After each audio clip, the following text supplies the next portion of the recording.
Amazon just launched a second generation of the Echo Show 5 right before Prime Day. Let's talk about why I like it, even though it's kind of a bad smart display. Now, Amazon's always had this kind of shotgun blast approach to smart speakers and displays where they fire off a bunch of them all at once and they see which ones hit and which ones miss. Now, the Echo Show 5 was definitely a hit, and that's part of why we're seeing this update 2 years after that initial launch. First off, let's see what's actually better about these new Show 5s. Second, I want to talk about how comparing the new Show 5 to other smart displays may not be the most helpful way to think about it. And finally, I want to try out the Show 5 Kids with my 3-year-old and 5-year-old and see how Amazon does with its first kid-friendly smart display.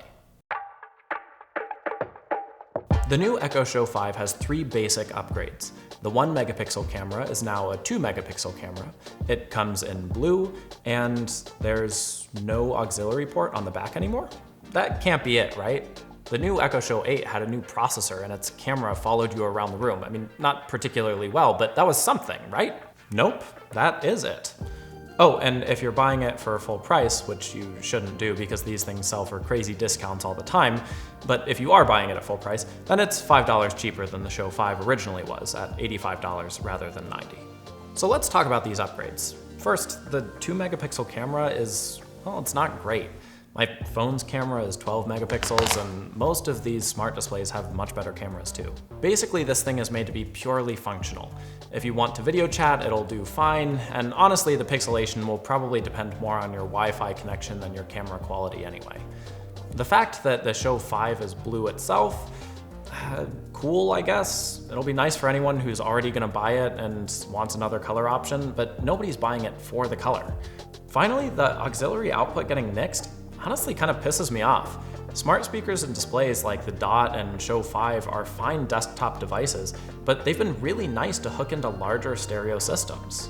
Sure, this probably doesn't affect most Show 5 users, but it's still frustrating to see any kind of downgrade on a second-gen device like this.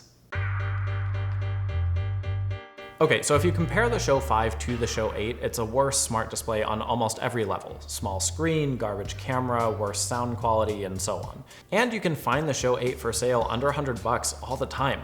So in the past, I've firmly been in the get a Show 8 instead camp.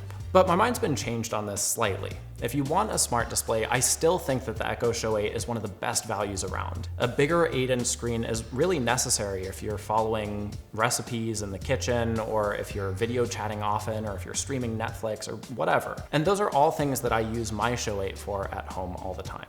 The Show 5 just isn't big enough to do that stuff well. But if you're thinking about getting a budget speaker like the Echo Dot or Dot with clock, that's where I think it might be worth picking up a Show 5 on sale instead.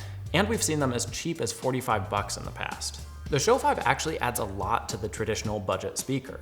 You can display photos, you get a clock, you even get slightly better sound quality. What's more, if you want to occasionally video chat or watch a video on YouTube, you can do that and the Show 5 will do a serviceable job. From this perspective, the Show 5 really remains a solid deal, and I think that's part of why it's been such a popular option in the past.